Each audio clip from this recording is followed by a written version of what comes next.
Hello, listeners. Welcome to Common Concern, conversations on anti-Asian racism in the wake of COVID-19. This is a special Below the Radar series produced in collaboration with me, Sibyl Chen, Toronto Metropolitan University, and Simon Fraser University's Vancouver Office of Community Engagement. Common Concern is a mini-series that considers the historical context and the short and long-term impacts of a rise of anti-Asian racism during the COVID-19 pandemic through the lens of academics and community organizers. These episodes are recorded on the unceded territory of the Musqueam, Squamish, and Tsleil-Waututh nations.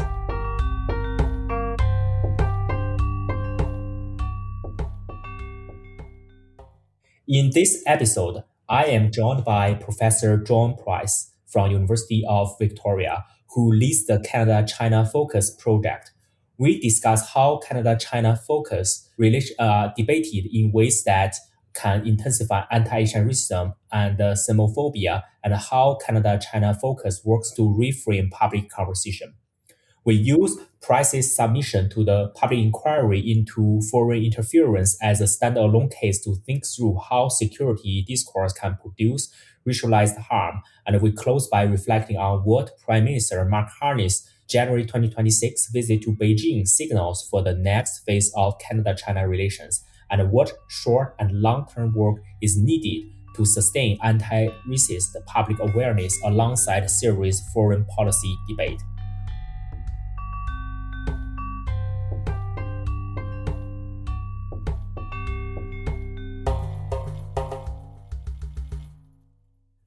Okay, John, welcome to the interview. So first, could you introduce yourself, your work as a historian, and how you explain your research to a public audience in one sentence? Sure. Thanks very much for having me, Sibo. I was trained as a historian of Japan. I lived in Japan when I was young and did my PhD at UBC. And was hired at the University of Victoria as a historian of Japan. But then my research interests later expanded into Transpacific migration, foreign policy in Asia, Canadian foreign policy in Asia. And I gradually came to understand how I was actually doing, for the most part, white history and excluding the stories of racialized folks. And so that put me on a slightly different trajectory. And so I'm continuing to learn about racism today and try and deal with, how to combat racism and how to, work as an ally and as a historian. Okay, thank you. So you mentioned about, how your research interest shifted, right, toward kind of racism. So I would love to actually get more of your thoughts about, COVID-19, right? So before COVID-19 as a focal event, what were you already tracking in your scholarship about Canada-Asian relations and the role of race? And what kept repeating across, the cases you have tracked? Yeah, around 20 years ago, a bit more, I was doing research about a Canadian diplomat by the name of Herbert Norman. He was a historian, well known in Japan, and his life was extremely interesting because he trained in Japan and was fluent in Japanese and wrote histories of Japan, and then became a diplomat. And the Canadian government sent him to Japan in 1946 to become head of the mission there, the liaison mission in occupied Japan. So I was studying and researching about his story, but I came across a photograph of a ship that he was going to be traveling on. He was getting on in 1946, leaving from Vancouver to go across the Pacific to Japan to take up his diplomatic post. But while I was looking at that picture, I became aware of the story of Japanese Canadians who had been interned during the war. And there were actually 400 or 500 Japanese Canadians who were being deported from Canada on the same ship. So I sort of came to realize that, I was writing about this diplomat and totally ignoring the stories of these 400 or 500 people who were being deported. And so I realized that this was how white history is written, and that I had to change tact a little bit. But it wasn't easy. This was research for a book that later came out as Orienting Canada in 2011, published by UBC Press. When I first submitted that manuscript, one of the reviewers, said that the manuscript talked too much about race. And demanded that I revise it and not make race so central, a proposition that I totally rejected. And in fact, I rewrote the story to include race more centrally. And so that's sort of the story of how this evolved. Yeah, thank you. Thanks for sharing that story. I think what really, for me as somebody who is kind of relatively young in the academic journey, I really admire the way you have been saying that how do you actually insisted on actually putting race to the center of your analysis. So let's talk about the project, right? The project through which actually you and I know each other, right? Let's talk about the Canada-China Focus project, right? So which you have been leading actually since 2021. So what problem did the Canada-China Focus set out to solve? And what did you think was missing from mainstream public conversations about Canada-China relations? Yeah, so around the time of COVID, even before that, so in 2018, Meng Wanzhou was detained and arrested, and her detention hearing was coming up. And so at the same time, you had the two Michaels being arrested in China. So there was a lot of anti-China rhetoric going on around that. At the same time, COVID begins in early 2020. And again, the idea that COVID was particular to China, and all sort of racist tropes about COVID were also coming out at this time. So these things overlapped. I had worked with a group called BC Alpha, the BC Association for Learning and Preserving the History of World War II in Asia. And this was a group that did work to help support redress for victims of Japanese imperialism in China and other countries in Asia during World War II. The leaders of that group around the same time became virulently anti-China, anti-PRC because of what happened in Hong Kong. So I, was also shocked by what happened in Hong Kong, but I also sort of understood that China did not look kindly upon any interventions that threatened its sovereignty, and that this was not a surprise that the crackdown should happen. So there is a big gap there between some of my close friends in BC Alpha and myself. At the same time, I became aware through other people that I had worked with or had contact with in the Chinese Canadian community of different perspectives on Hong Kong and also on what was going on in Canada. And so a friend in the Chinese Canadian community forwarded to me a petition that had been sent to Trudeau, Prime Minister Trudeau, at the time. This was around 2020, I would guess, or 21. And it had been signed by 500 people. And basically the message of the petition was that Trudeau should not follow the U.S. In terms of its foreign policy regarding China, and that Canada should have an independent foreign policy. I was amazed to see this petition, and I thought it was very important, and that if possible, it should be published. So I asked the person who had shared it with me if it could be published, if I could write about it. And they said no. And I was sort of astounded. And basically, they were fearful of being targeted as agents of China. And so they were very wary of any public identification with this petition demanding Trudeau take an independent view. So when I became aware of that, I came to understand a little bit more about the different currents within the Chinese Canadian communities. And I contacted other people, including Henry Yu at UBC, to talk about this. And we came up with the idea that we should start a project to try and promote a more balanced view of Canada-China relations and combat the racism associated with COVID directed at Chinese people and also many others. And so that's how the concept evolved. And we were very fortunate in having the Center for Global Studies agree to support the project. And then we were able to get a board, a cross-Canada board. And so myself and Professor Xiaobei Chen at Carleton University co-chair Canada-China Focus. And we've done work around different issues for the past 5 years. And we were funded through generous donations by people from the community. And yeah, so that's the story of the origins of Canada-China Focus.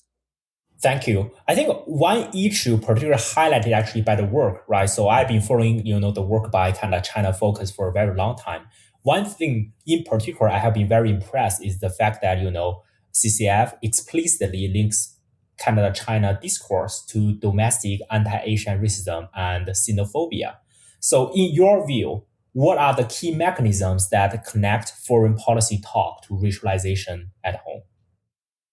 Yeah, well, I think there's a long history of anti-Chinese racism in Canada. So we all know about this history. When I say not everybody does, we being people who have looked at this issue and people in the Chinese Canadian communities.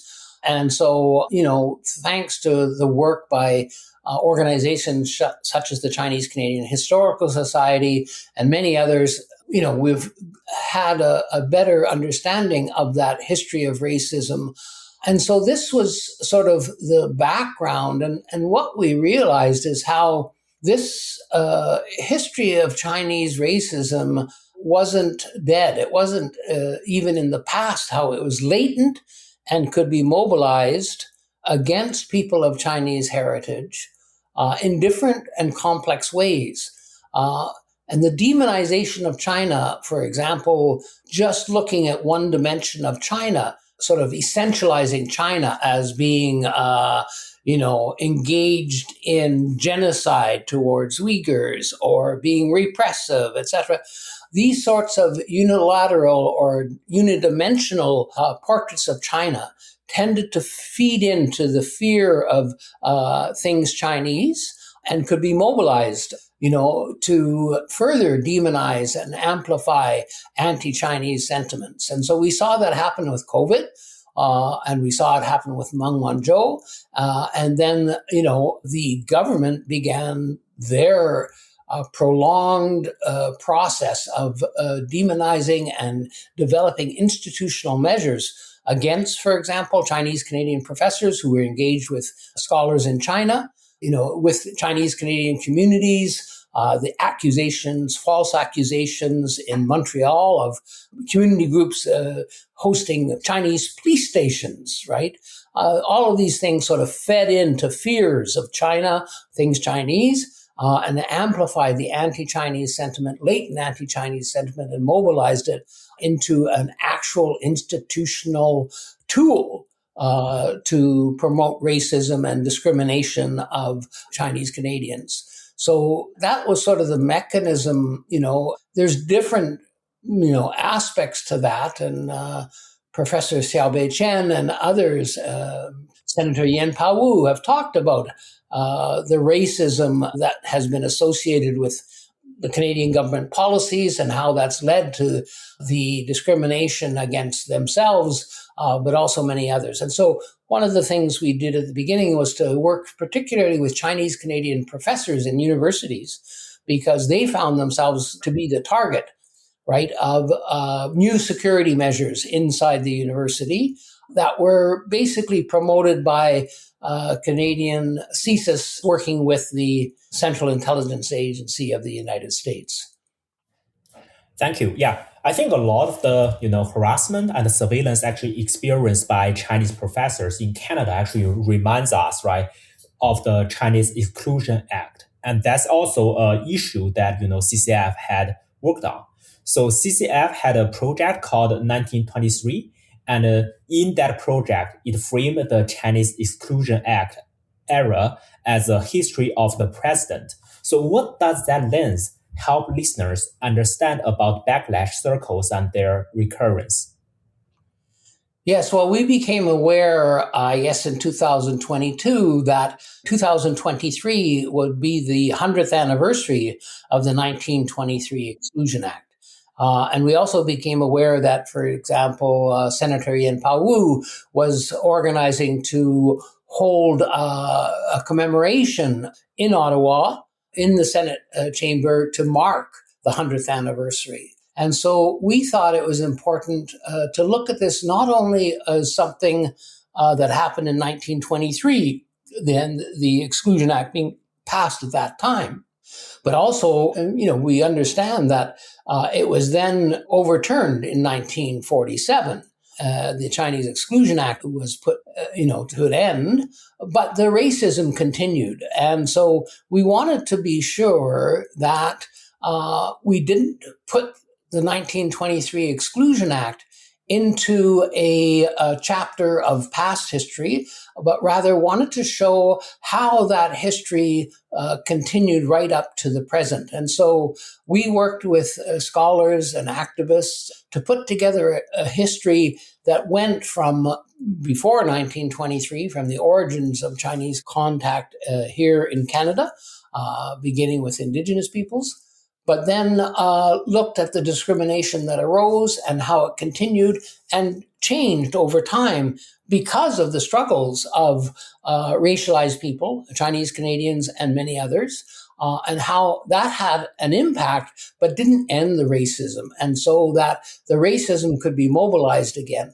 Now, when we developed, and I encourage people to look at the 1923 booklet that we put out, it's interesting because what we tried to do was not to just talk about Chinese Canadian history, but also include the history of racism towards Indigenous peoples, towards Japanese Canadians, South Asian Canadians, Black Canadians. And so we did a sort of an integrated approach.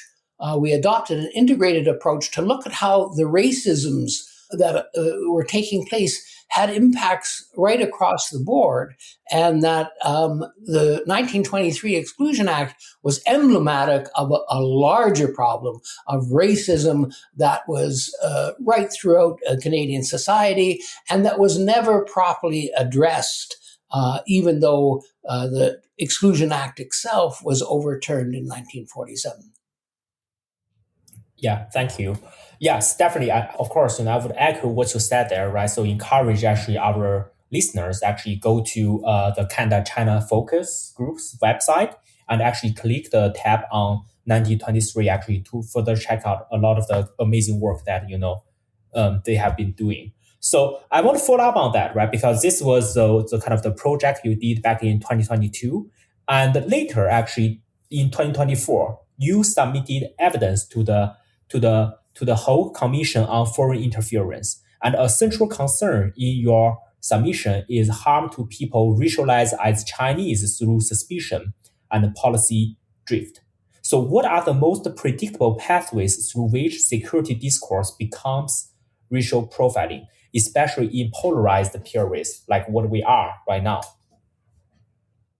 Right. Well, we have just come up, what has just been revealed recently in a CBC special is how the RCMP was spying on the Indigenous activists in Canada in the 1970s and 1980s. This is an important example of how racialized communities are targeted and often demonized, accused, sort of in a McCarthyite way, accused of being radicals and Reds, and threatening the Canadian body politic.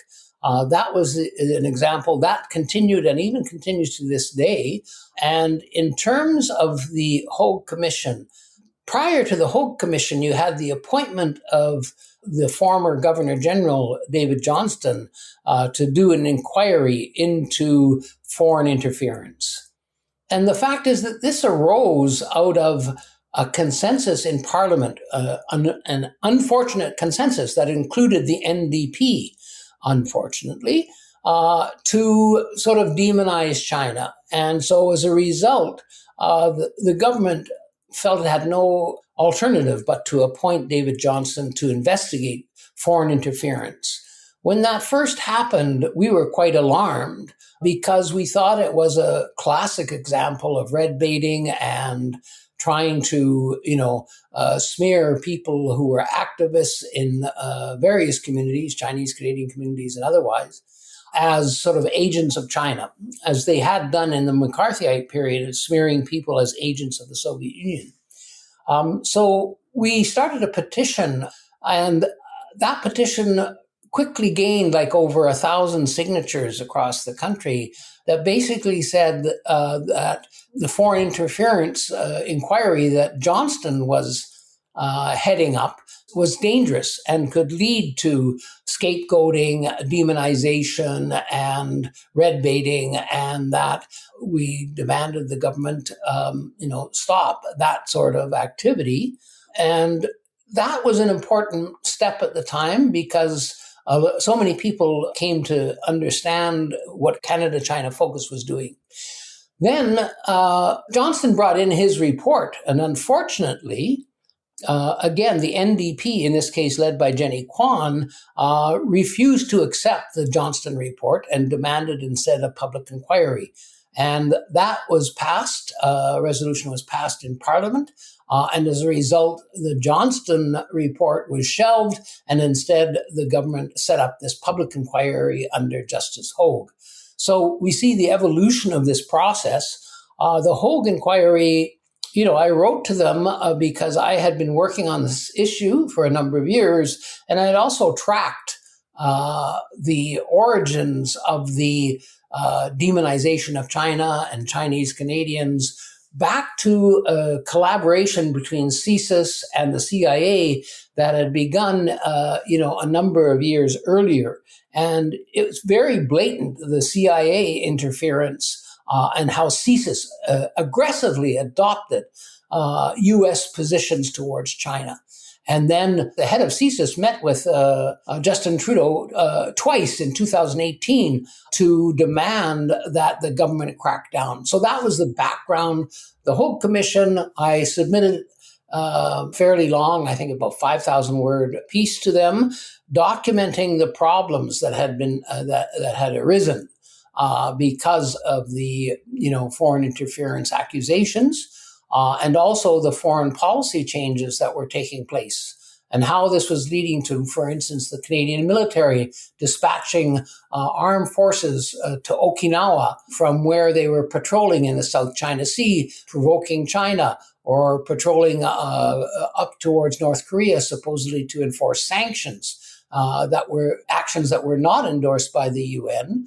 And so pointing these out, I made contact with some of the researchers with the Hogue inquiry, but in the end, they used the pretext that they were mandated, the Hogue Commission was mandated to hear from people affected in the Chinese Canadian communities.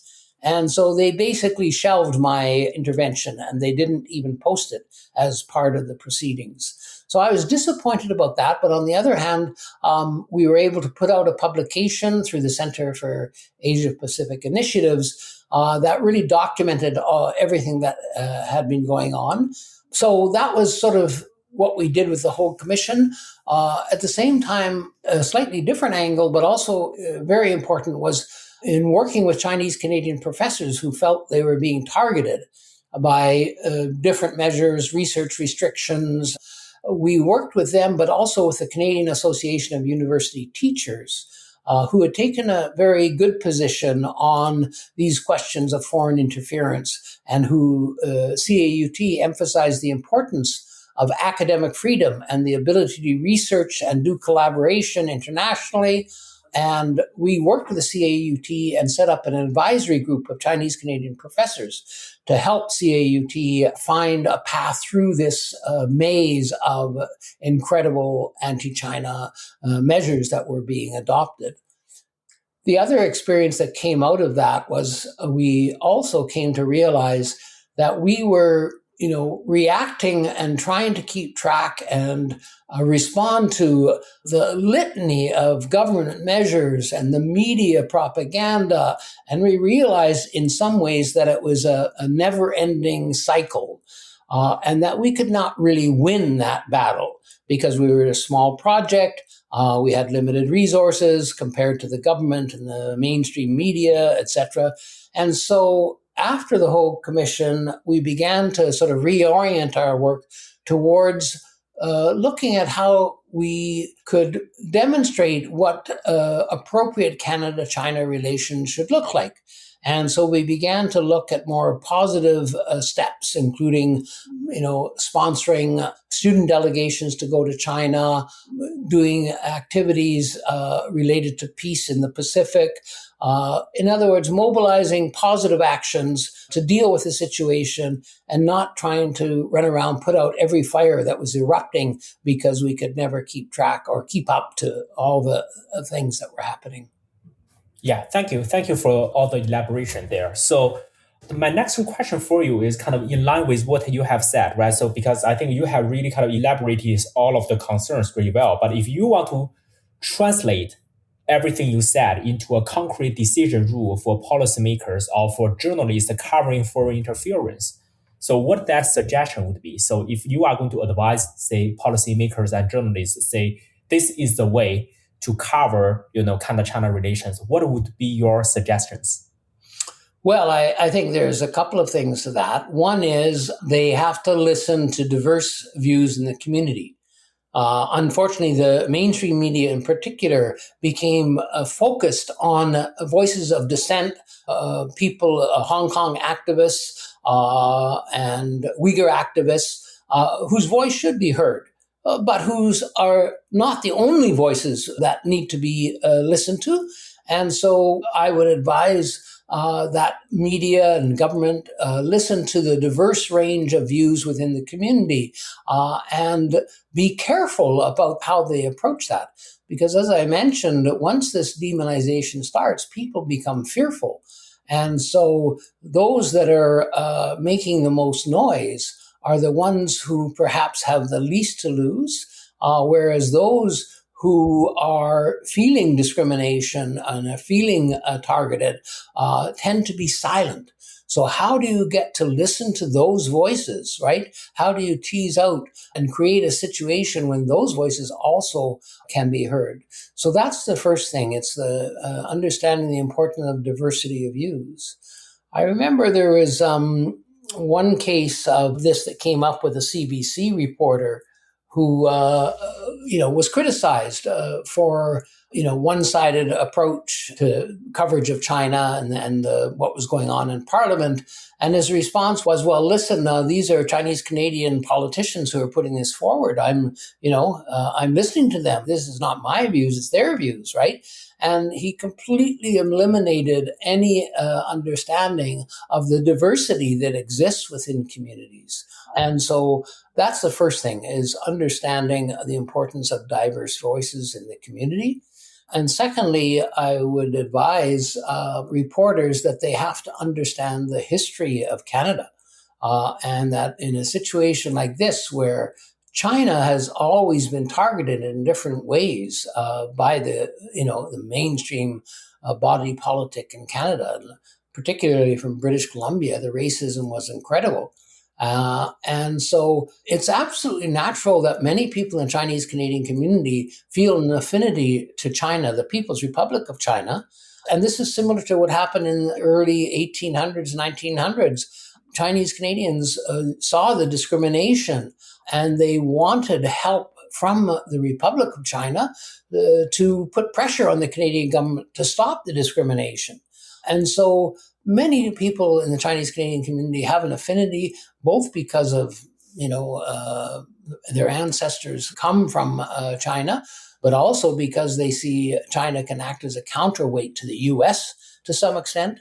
And so, it's absolutely natural, that on WeChat there are voices that are putting forward views that correspond to some degree to those of the government of the People's Republic of China. And that is absolutely natural and should not be ascribed to Chinese foreign interference or Chinese agents trying to undermine Canadian politics. So being aware of that history, of how that has happened in the past and how it can continue to happen today is essential if journalists and whoever policymakers are going to deal with these issues appropriately. Okay, thank you. All right, so let's now talk about, the Canada-China relations in the post-pandemic period, right? So from your perspective, so how do international relations and the systemic racism remain intertwined after the acute pandemic phase? And what persists structurally and what changes from? Yeah, well, I think that what we saw happening around the time of COVID was, I don't know if you'll recall, but the Canadian government, the Trudeau government, began to develop its own policy regarding the Indo-Pacific, right? Everything used to be called the Asia-Pacific. The U.S. then changed that to the Indo-Pacific. The U.S. military command used to be the Asia-Pacific command. Now it's the Indo-Pacific command. So there is a whole change in conceptualization. And because the United States wanted to use India as a foil against China, they conceived of this new approach. And so Canada adopted that without any explanation and abandoned the term Asia Pacific. And so they developed a policy consultation mechanism to develop an Indo-Pacific policy for Canada. And so that policy was extremely negative. Mélanie Joly was the foreign minister at the time, and I remember her announcing the policy here in Vancouver.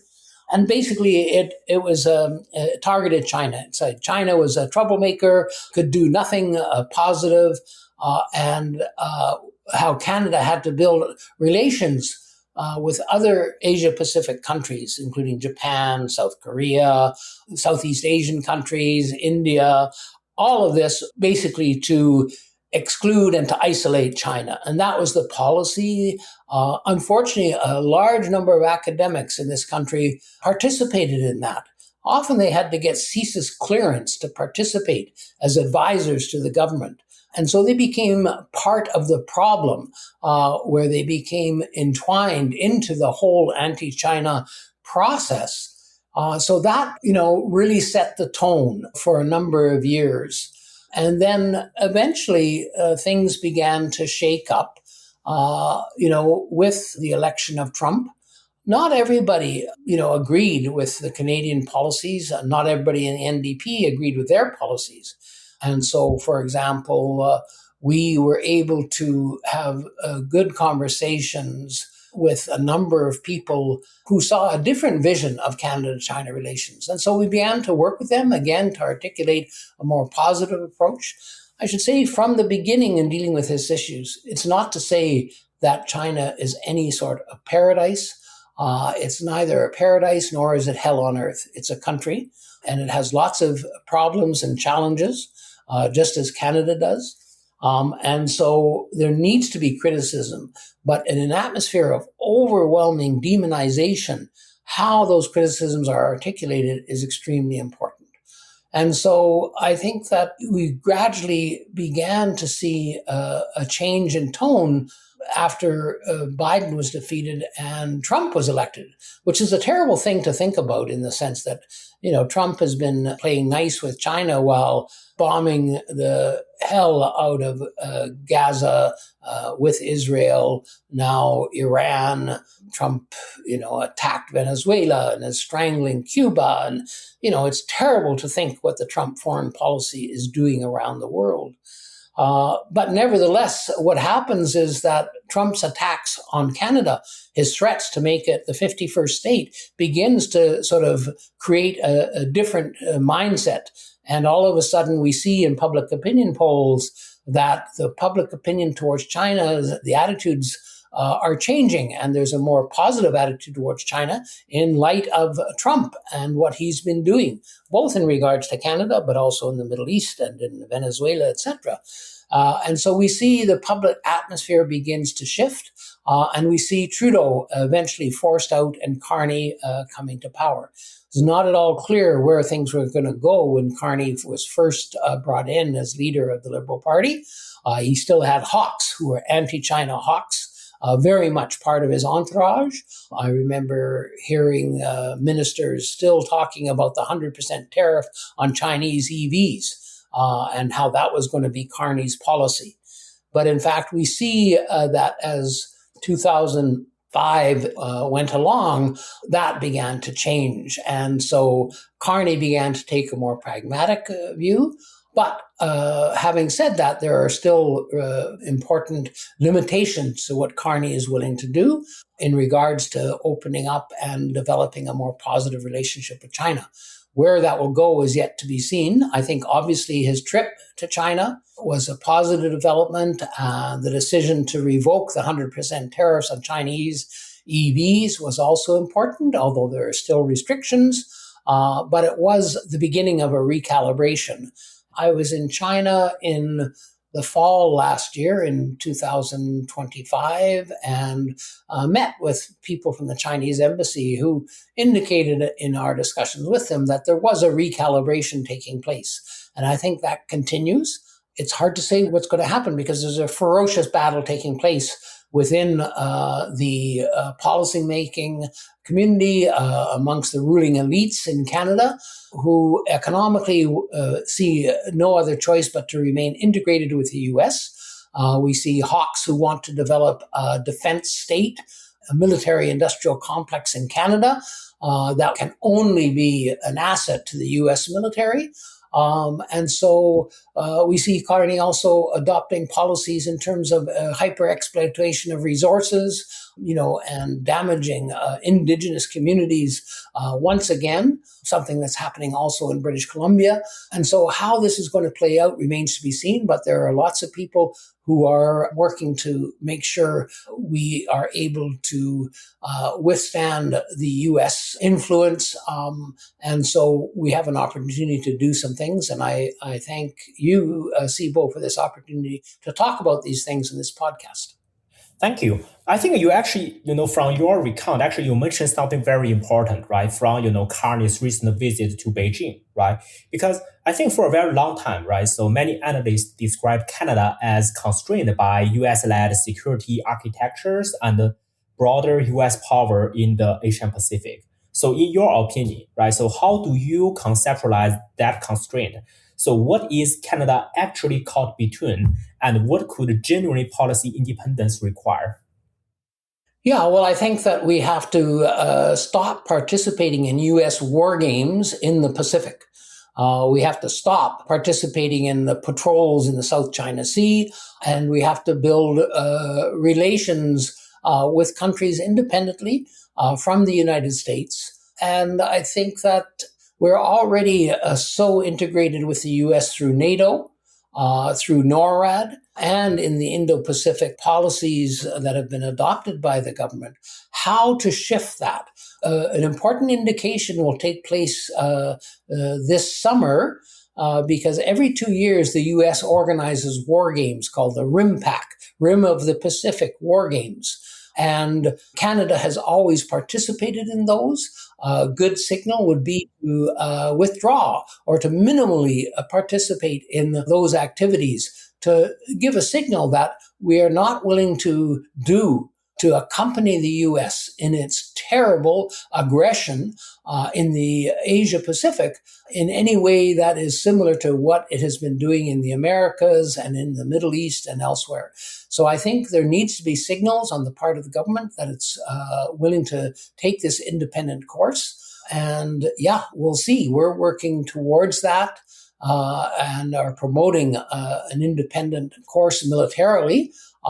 And calling for an end to the wars, never-ending wars that the U.S. is engaged in, and calling for the peace movement in Canada to work together for peace in the Pacific, and particularly with Indigenous peoples in Canada and the United States and across the Pacific, to stop the terrible devastation that's happening because of the environmental crisis and is totally hyper-augmented by militarism and the devastating effects of bombing, etc. These are things that the Pacific does not need, and we have to prevent at all costs. Thank you. Okay, so if our readers actually want to learn more about Canada-China relations or its impact on racialization, so where should they go? Where should they go next? Are there any projects, readings, or public resources that you want to share with our listeners? And also, what's one final thought you want to leave with our listeners? Well, I think some of the publications that we've put out and the webinars that we've produced that are on our website may be useful to listeners. And so I would encourage them to check those out. But there's also lots of things happening in a number of communities. There's China-Canada Friendship Associations.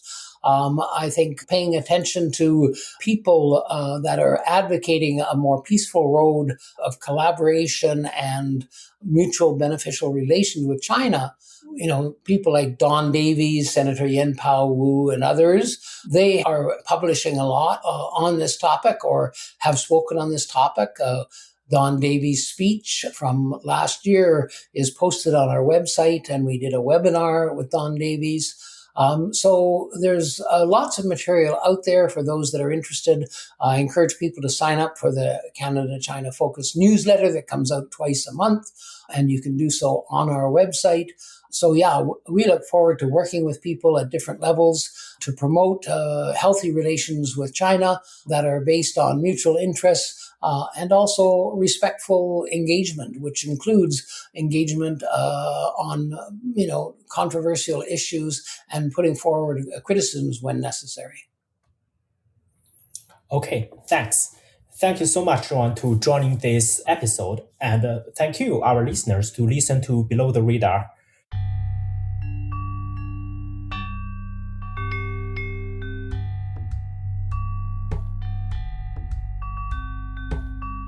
Common Concern, Conversations on Anti-Asian Racism in the Wake of COVID-19 is a collaborative series between Toronto Metropolitan University and SFU's Vancity Office of Community Engagement. Thank you for listening to our conversation with Professor John Price. Go to our show notes to find out more about the work.